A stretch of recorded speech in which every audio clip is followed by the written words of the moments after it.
In the midst of the desert sands is a land whose glittering discoveries echo a time of gods and kings, whose victories are etched in stone, and whose lives depended on the flow and ebb of the Nile. Join Asian Air Safari for a 3-part adventure 4,500 years in the making to the sacred land of Egypt, where life is a continuous journey and death is only the beginning.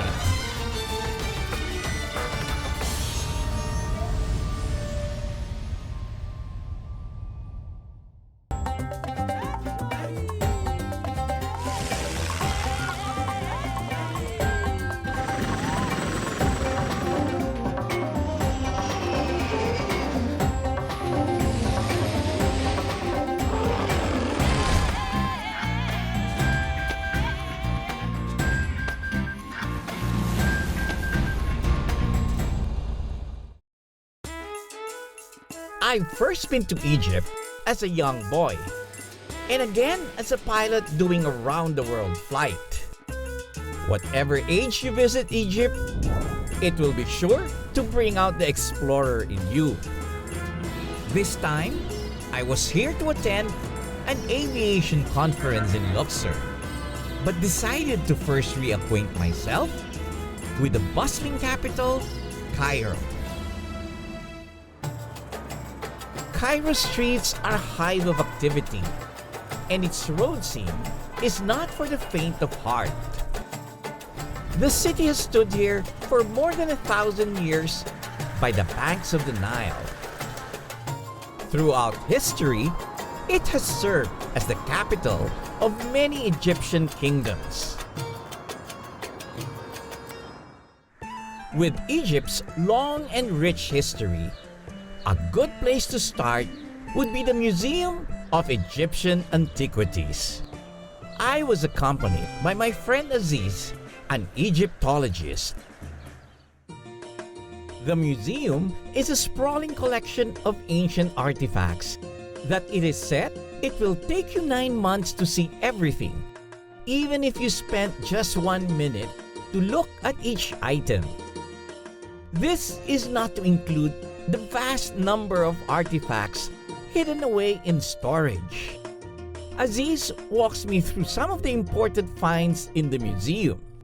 This stone, without it, we wouldn't be able to read, to understand anything, or wouldn't be able to comprehend the Egyptian culture. In a city called Rosetta, they found it stone, almost 75 centimeter.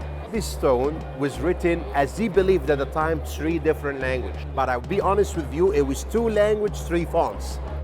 After discovering that the Rosetta Stone offered 3 versions of the same text, it became the key to deciphering Egyptian hieroglyphics, opening a whole new understanding of ancient Egypt. Imposing statues of pharaohs from different time periods are a sight to behold. Pharaohs, according to Egyptian understanding, it was considered God or son of the god on earth. He has to live on earth, and then suddenly he will move to another level, which is heaven, before he will reach paradise. The level of preservation seemed like they were only carved a week ago, when most of them date back at least 3,000 years. Everyday objects, farming, and building tools offered an insight into the ancient Egyptian life. If you just stand right here and you see, it looks like a big, huge piece of wood being just hanged up there. This is actually the ancient Egyptian sledge that was used to carry the huge blocks of the pyramids to move it from one side to the other side. Drawings and writings on papyrus have survived for thousands of years. Egypt was the longest civilization because of the past. We are the only country in the whole world we had an archive system, documentation system. These canopic jars, found in the tomb of the boy king Tutankhamun, contain each of his major organs. Some of the treasures found inside his tomb are displayed here. This is me taking home a mummy from the collection. Just kidding, of course. Items in the museum are currently being moved to a bigger location, the Grand Egyptian Museum in Giza, which is yet to open to the public. But the Museum of Antiquities is always worth a visit. For its collection, I waited almost 4,000 years to see. After our discoveries at the museum, it was back to the gritty streets of Cairo for some lunch. I am told that this place is a local favorite. So Aziz, you take me to this specialty restaurant. What is this? Please explain to me. Okay, in Egypt here, our top dish is mostly vegetarian food. We call it koshari. And this type of food is a mix of rice, macaroni, lentil, pasta, hummus, fried onion. I have to see how you eat it because I might make an embarrassment of myself. We get this tomato garlic, sauce, and then you just add that to the top of the dish.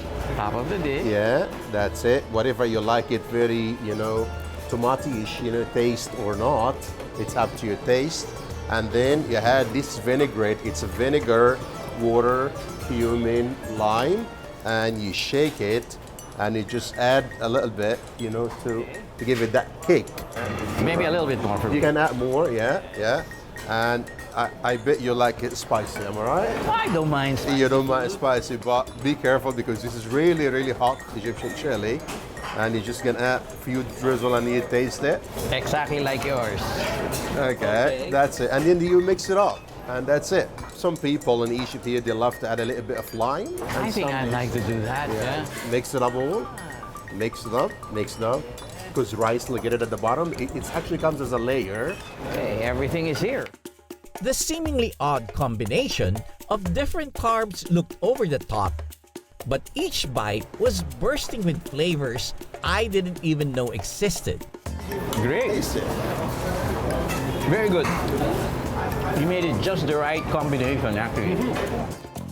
Cairo is full of discoveries, and koshery is definitely one worth digging into. Up next, I continue to discover the ancient streets of Cairo, from the Coptic Christian to the Islamic quarters, before I sail into the life-giving waters of the Nile.